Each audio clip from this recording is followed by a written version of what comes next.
And we are back once again. It's Gerald from the Pop Culture Cosmos. I got to tell you, every time he comes on the air, it's always a pleasure, but it always leaves me hungrier than before I started talking to him. If you get a chance, and you got to make sure you do it on a full stomach again, because you'll be very hungry if you do. You got to listen to the Smoking Hot Confessions podcast, available on, of course, Apple Podcasts and so many other podcast outlets. Plus, also as well, if you want the best tips in grilling, barbecue, and anything else that you want to do as far as outdoor cooking, you got to check out SmokingHotConfessions.com. It's my good friend from the beautiful country known as Australia. It's my good friend, Ben Arnot. What's going on, man? Mate, I'm super excited. I'm super happy to be on the show again. It feels like ages since I last spoke to you. I think it was like November when I was logging into Google before. It said last conversation November, and I think I was just getting ready to actually come to America at that stage. So I'm if you'll pardon the barbecue pun, I'm on fire at the moment. So it's happy days all around here in Australia. And indeed, and I know you did come here to America. You competed in that extremely large tournament in Texas, I believe. Is that correct? That's right. It was the World's Barbecue Championships in Houston. And how did you place? I got to know. How'd you place? In the international sub-competition, we came 5th. And in the overall competition, there was 252 teams, and we came in 90th. So that was just awesome. That was so good. It was unbelievable. So honored to be in the top 100 barbecue teams in the world. I think the voting was rigged. I think, you had to be the favorite. I think just somebody, it was not actually good sportsmanship on our part. And I want to apologize for that. We should just let you win, bribed maybe some officials with some more ribs, those juicy ribs that you make. And there you go. But all right, next year, we'll get you into the winner's circle in that time. But yes, congratulations on your top 100 finish. Indeed, it's always great to have you here, and always great to see you and actually hear more about your winning ways, not only from here on your podcast, also as well on SmokingHotConfessions.com and your social media outlets as well. He can also be found on Facebook and Twitter at Smoking Hot Confessions. So check it on out, indeed. But we're here to talk grilling, my friend. And there is no one better I like to talk to about grilling. I want to talk to you first off about, it's coming up Memorial Day weekend here in the States. A lot of times, actually, for many, it's the first time of the year that they'll just whip the grill out of the garage, or they'll just dust it off, or they'll go down to the local store and buy one for the first time and get it going. And this is really when the summer grilling season starts for us here in America. One of the things I wanted to obviously talk about when it comes to grilling is concerned, building the better burger. And we'll start off with that. I want to ask your thoughts on building the better burger. What do you think needs to go into it? Is there, is it just a straight grill? Do you like a lot of seasoning with it? Do you have some type of secrets, or not secrets per se, because obviously you don't want to give that out, but any type of thoughts or ideas and advice for people out there that may be interested in building the better burger this summer? Well, mate, when it comes to burgers, you're really only limited by your imagination. There is virtually nothing that you can't put into a burger. I've seen, photos of burgers on Instagram and whatnot, and they'll have slices of pizza for the top and the bottom bun. They'll have the meat in the middle. They'll be drizzled in like caramel and Nutri-Grain cereal and just wacky stuff, absolutely wacky stuff. So you're only limited by your imagination. Some of my personal favorites, something that I like to do, I have a beautiful recipe on my website for a bacon jam. And so one of the things that I like to do is actually get a really nice pork burger patty mix, and I press my own burgers at home, and I make them stuffed with that bacon jam. So when you slice the burger open, all this like sort of hot bacony goodness just comes oozing out of the inside of the burger, and it's just it's just so good. It's just so good. Oh my goodness. You already getting me started, my friend. You're already getting me started. I'm telling you. But you can find that recipe for the bacon jam on the smokinghotconfessions.com website. Is that correct? Absolutely correct. Yep. There's a search bar in the top right corner. Just hit on that and go bacon jam. It'll come straight up. Now, when you're cooking the burger, for me, I usually have a tendency to lean towards the well done because obviously, first and foremost, is the safety for everybody that's eating it. I want to make sure that it's been cooked enough because I don't want to be that guy who sent everybody home and they're driving in the cars and they're already getting sick or whatnot. So, and I know that's happened to me before in the past where I've actually, eaten a burger and, had to pull over on the side of the road because it just really wasn't cooked enough. I won't tell you what I did when I pulled over the side of the road, but you get the idea. When you're talking about grilling the better burger, obviously there has to be a lot of thought that's put into it other than just throw those frozen patties out there and go from there. Because you obviously have started off well with what you were talking about with adding the bacon jelly and adding those couple extra steps of care to make it a much better burger than what other people seem to do out there. Yeah, well, the first thing to do is, if you're not doing it yet, start making your own patties from scratch. So get yourself like a nice 70-30 blend, 70% meat, 30% fat, because you still want some of that fat in there because the fat's where the flavor is. You can go a little bit leaner. Some people like 80-20. That's about as lean as I've seen because you still want to, because the meat is ground, you still need that bit of fat in there to keep it juicy. Otherwise, because it's ground, it's going to drop all the other natural moisture out, and you're going to be left with a real dry, sort of chalky patty. So yeah, first tip is to get in there and just start making your own patties. Go wild, go nuts. Put some seeded mustard in there. I like to finely chop up some onion, put that in there. If you like it spicy, finely chop up some jalapenos, mix that into the burger mix. Get it right in there so it all gets to cook in there nicely together. A little bit of egg and a little bit of breadcrumb as binding agent. And you're already halfway to a fantastic burger already. On top of that, it then comes down to what you're going to put on top of that on the burger. So when it comes to the toppings, there are no rules, as I said before. So some of my favorite things here in Australia, because I live in a tropical part of the country, is I like what we call a works burger over here. So it'll be like a regular hamburger, and then they put a slice of beetroot, a slice of pineapple, bacon, egg, and your meat patties, as I said before, your salad, and some sauce. And I find that just to be fantastic because I like all the different combinations of flavors, but they're also really, really complementary. So the acidic nature of the pineapple is going to cut through some of the fatty, greasy overtones of the fried egg and the bacon without giving up that flavor of the fried egg and the bacon. So you've got to look at what sort of things are going to complement each other and make sure that none of them are particularly overpowering all the rest. Oh, that's awesome. That's just an awesome combination of flavors right there. Not too much that they go ahead and dominate the burger, but so much so that they actually provide a nice blend. That does sound very, very delicious. And I bet it goes great when you actually put them out there. And my goodness, that sounds like a great combination. When you're actually grilling the burger, what are your best suggestions and tips as you're grilling it, what to look out for? Because, a lot of people, when they put it on the grill, they're doing like, I don't know what, maybe sometimes as much as 12, 16, even 20 I've seen on actually a grill at the same time. Now, mind you, that for someone that does it on a regular basis, that may be keen to go ahead for them and be able to go ahead and provide a quality cooking for each of those 12, 16, 20 burgers. But for someone that maybe just grills on occasion like me, maybe that's not the wisest suggestion. Is that correct? No, look, go big. If you've only got a small grill and you want to cook in shifts, as you're cooking, say the first round, like say if you're cooking on a Weber Smoky Joe, it's only 14 inches across. Cook your first 4 burgers on there, put them on a plate, wrap the plate in foil, and then get a bath towel, fold the bath towel into half and then half again, and then sort of sit that down over the top of the burgers.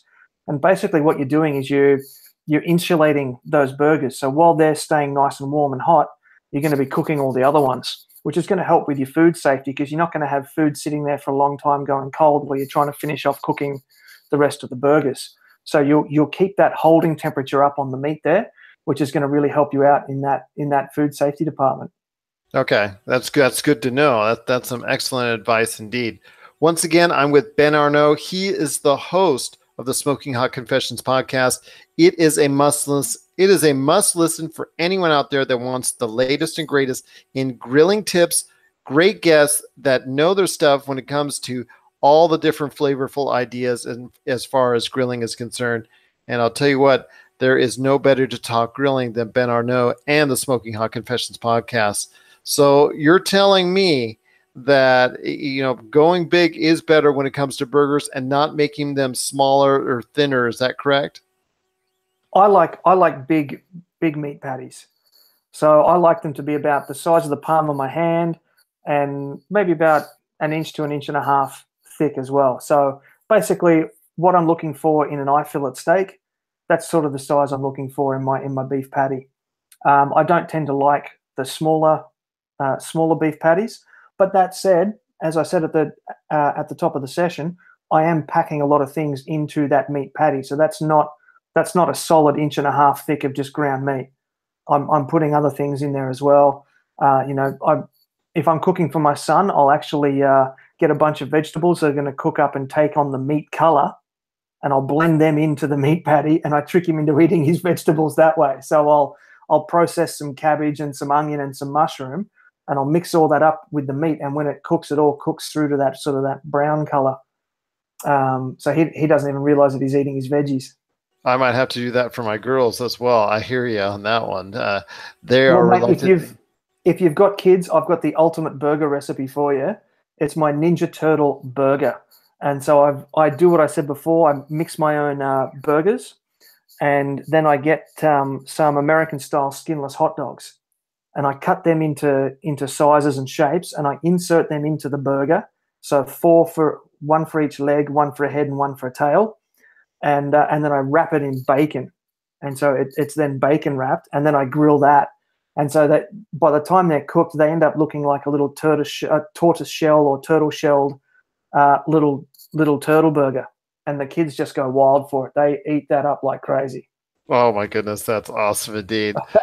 Oh, well, he is the man indeed to help you build the better burger. It is Ben Arnot from the Smoking Hot Confessions podcast. It's always great to talk to him about all the great things going on in the grilling world.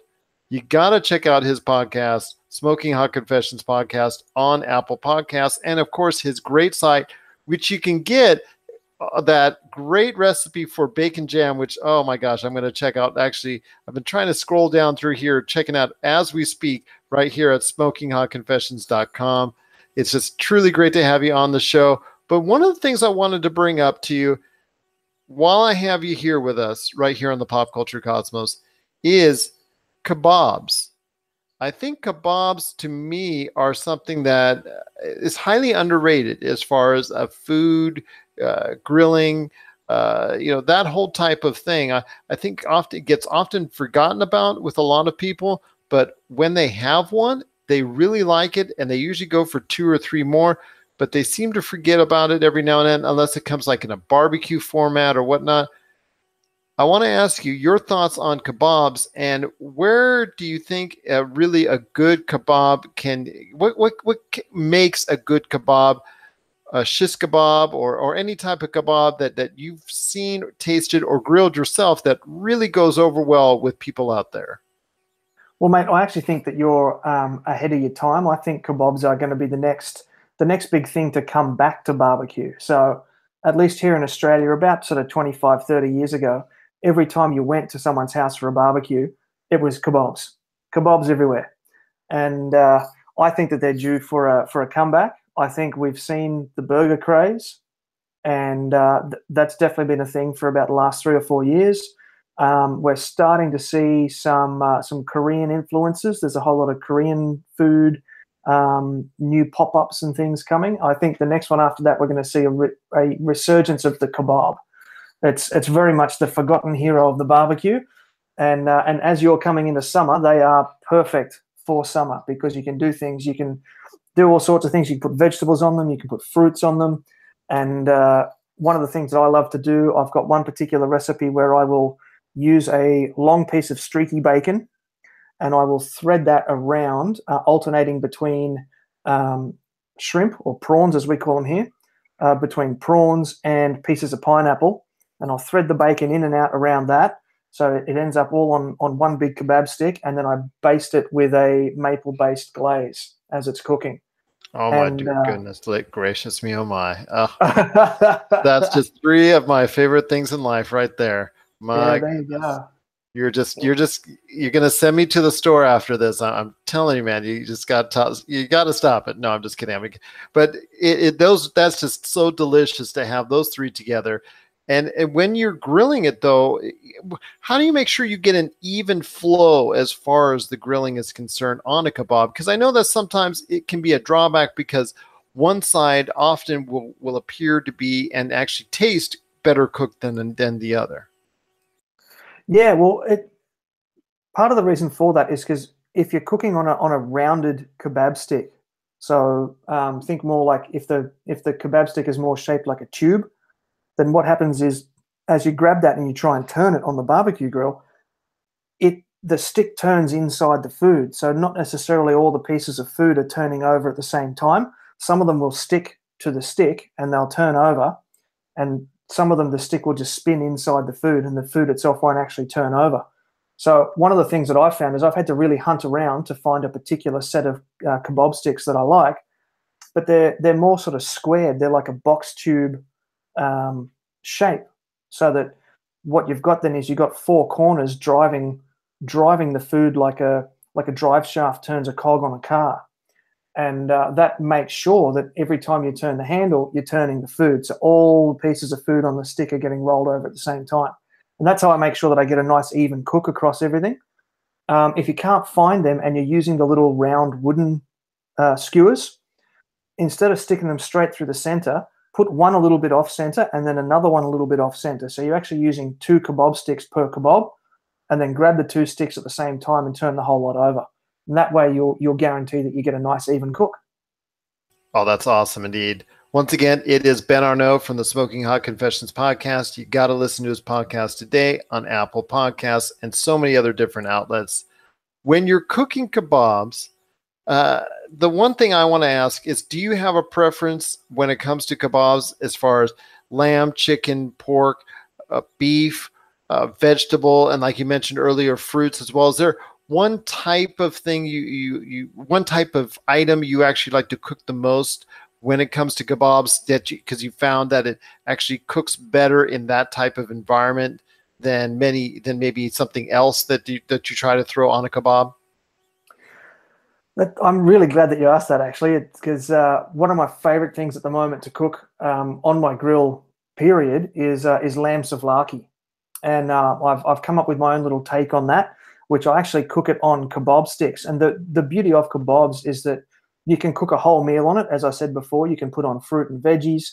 And just because you cook it that way doesn't necessarily mean that that's the way you need to present it. So what I actually do is on my gas grill, I will set up my hot plate and my grill, and I'll grill my lamb souvlaki marinated kebabs on one side. And on the hot plate, I'll actually mix up my own pita bread, and I'll grill it on the hot plate on the pita bread. So I'm fresh grilling pita bread as I'm doing my lamb souvlaki, and then I slice open that pita bread, throw in that fresh grilled, fresh marinated lamb souvlaki, and then throw a couple of bits of niçoise salad in on top of that. It's happy days. Oh my gosh! And for a full Greek flavor, all you got to do is throw in the cucumber sauce, the tzatziki sauce, I believe it's called. Exactly. And, you're terrible, man. You're so mean to me when you do these things, and you describe so much good food out there. Gosh, I'm not going on a diet whenever I talk to this man. It is Ben Arnot. He is from the Smoking Hot Confessions podcast.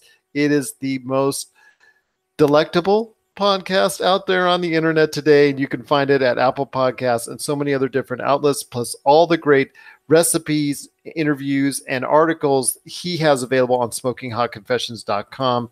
Oh my gosh, it's so delicious. Every time I just hear all the stuff that you talk about, it's just so incredible indeed. One of the things I want to talk about as it gets closer to July 4th, however, and another American holiday that we here in America celebrate so fondly, hot dogs. Hot dogs is something that, well, okay, you just throw the hot dogs until they're done, and there you go.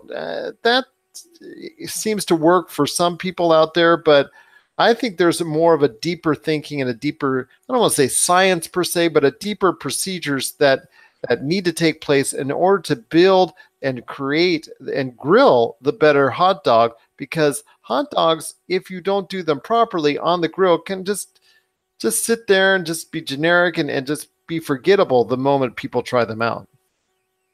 Yeah, definitely. They are everybody's favorite holiday food for throwing on the grill.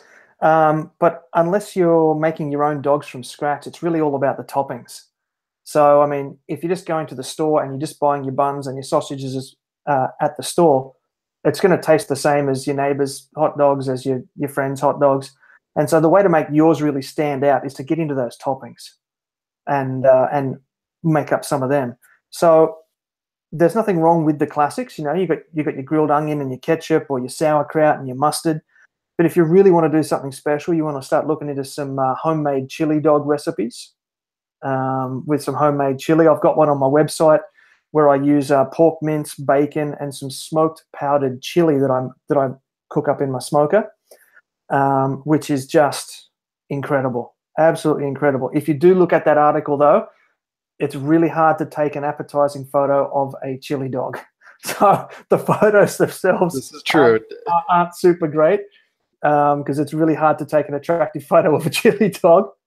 And the other one I've got, which is just amazing, is it's an Oktoberfest recipe. So, but you can borrow it. I don't mind if you borrow it for 4th of July. It's brats with a grilled sauerkraut. So again on my hot plate, I'll dump a can of sauerkraut onto the hot plate, throw in a bit of oil, some fennel seeds and some coriander, all that sort of stuff. Grill. I'll actually cook the sauerkraut, so those spices are cooked into the sauerkraut itself, and then I mix up a tomato and bacon jam, fresh on the hot plate. So I'll move the sauerkraut off to one side, throw in some tomato, some bacon, some brown sugar, whip it up into a tomato jam right there on the hot plate. Grab the brats, throw them in the bread rolls, slap on some of that sauerkraut, top it off with the tomato and bacon jam, and mate, that will change your life. That will make your 4th of July barbecue stand out above anybody else's. That will indeed. And I want to ask you this: is there a certain specific type of meat that you prefer as a hot dog? Whether it's a brats, whether it's a sausage, whether it's a pork link, whether it's a chicken, whether it's a combo link, whether it's a beef hot dog, even spicy sausage. Is there something that you think, when you've tried it on the grill, cooks better than all the rest and makes it a better hot dog experience overall? Yeah, personally, I'm not a huge fan of the actual hot dog sausages themselves. Just for me, I just don't particularly like the texture of them. For me, they're too finely ground.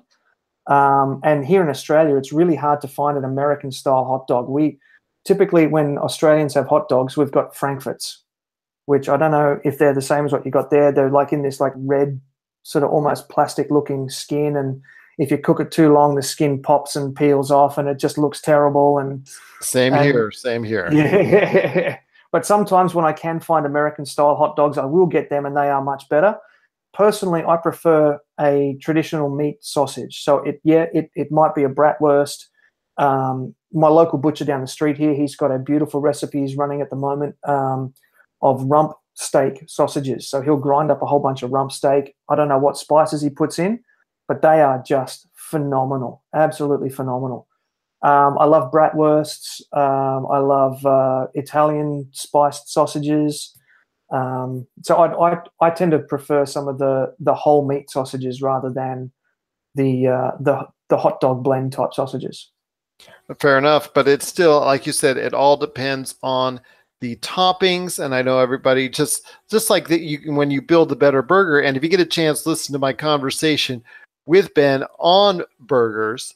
and building the better burgers. It's all about what you put on top of it, and sometimes what you put into it as well, as far as the actual hot dog itself. But like you said, it's just about a lot about what you put onto it. You've got a great recipe for chili out there, and you can catch it on SmokingHotConfessions.com. Are there any other type of let's say sausage or hot dog or brats that, as far as any toppings? You mentioned chili already, but is there anything else that stands out to you? Because I know a lot of people I like Chicago dogs as well, with the pickles, the onions, and going through as far as a lot of mustard as well. But I know there's some really fine stuff out there that people put on their hot dogs as well. Yeah, look, you can sort of travel all around the world with a hot dog. You can put on some chipotle spiced sausages, throw some salsa on there, and you've got some pico de gallo, and you've got a Mexican flavor to your hot dog. You can grab some lamb sausages, and you can put some of that tzatziki sauce on there that we talked about before. A few little bits of mint. You've got a beautiful Greek hot dog. You can really take your hot dogs and travel around the world. Just throw a dart at a map, pick a place, and off you go.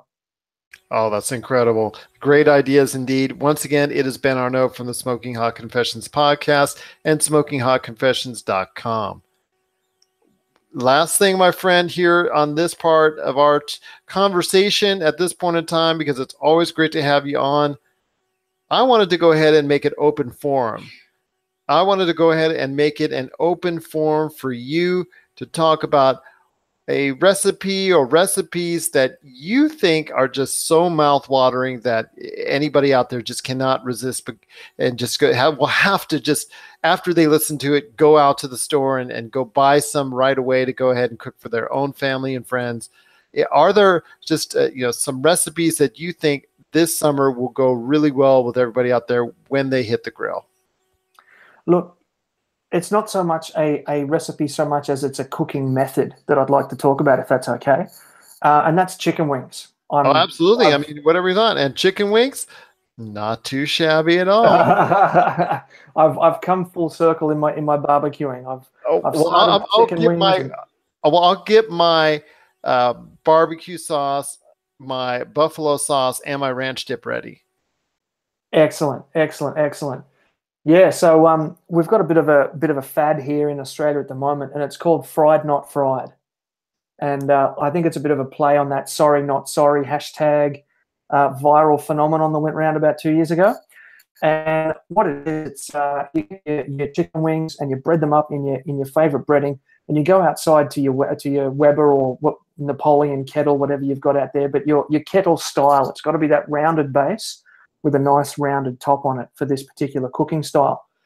And in Australia, there's a guy up in far north Queensland, and he runs a company called Kettle Cone. And it's a four-sided, it looks like a pyramid with the top chopped off, and that goes into the middle of the lower grill of the Weber, and you pour all your lit charcoal into that. And what it does is it keeps the heat centralized, and it funnels it up towards the lid of the Weber, and because the Weber's got a curved lid on it, that then bounces and radiates the heat all the way back down around the outsides of the barbecue. And so you get your breaded chicken wings and you put them all around the grill, all around the outside of this kettle cone inside the Weber, and all that blasting hot furnace of air comes shooting up, hits the lid, comes bouncing back down the outsides, and you end up with this beautiful crispy chicken wing as if it was fried, but it's never touched any oil. So it's a lot lighter to eat. You can smash a lot more of them because your stomach doesn't get upset because it's so greasy and oily. So it's healthier for you as well if you're worried about that sort of thing. But it's a lot cleaner taste. You get the charcoal taste that we all love, that traditional barbecue flavor, and it's really win-win-win. It's the best of both worlds.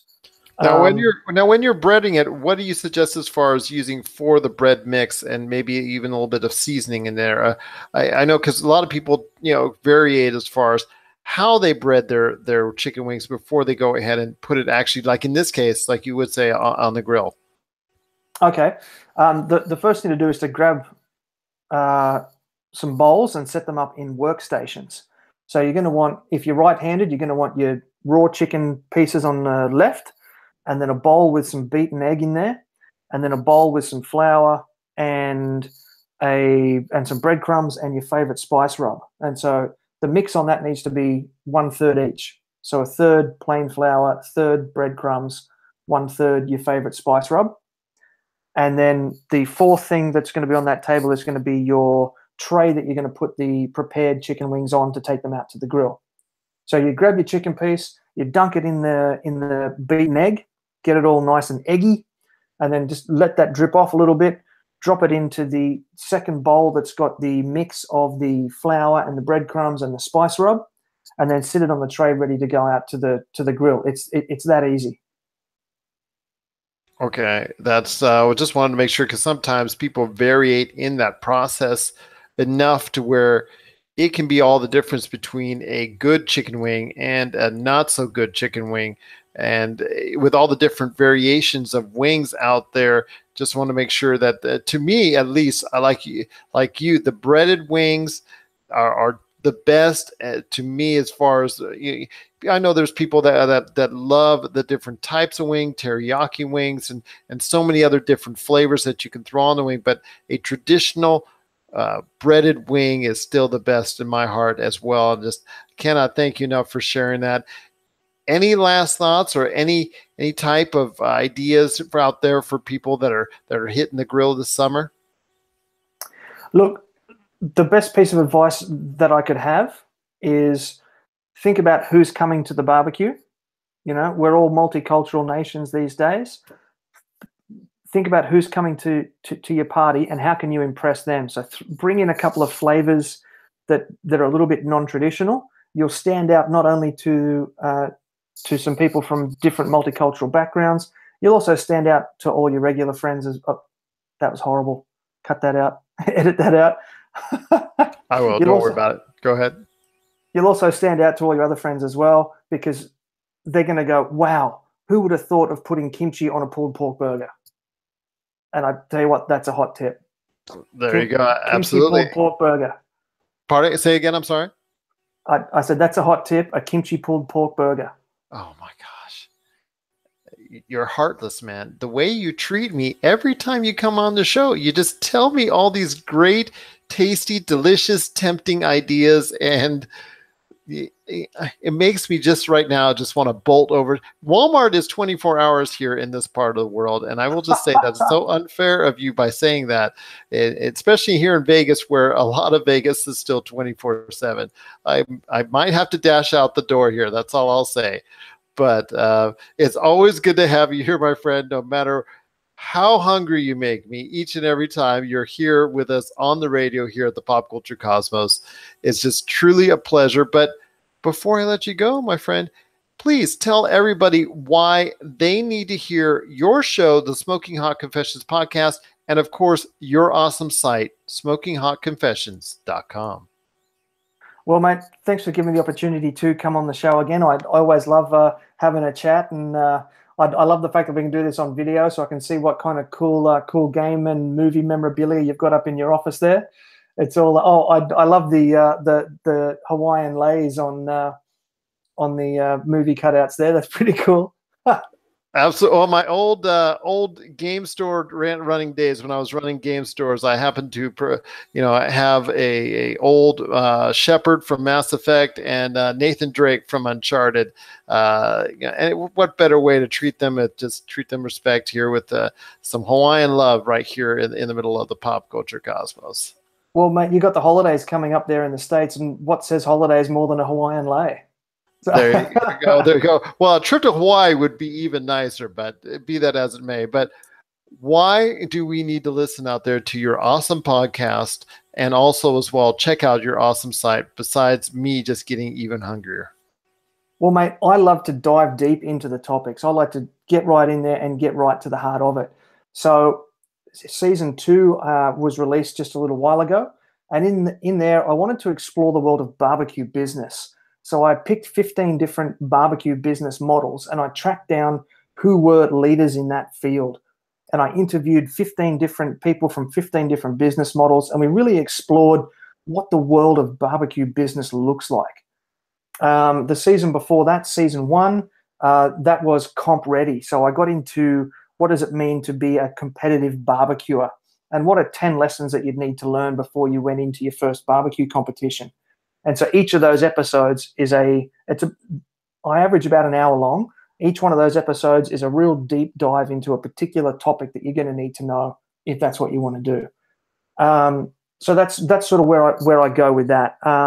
Season 1.5 is out there as well, and that's something that I just sort of did between the two. It was a bit of fun. I grabbed my audio recorder and I went to a bunch of different barbecue festivals around Australia last year.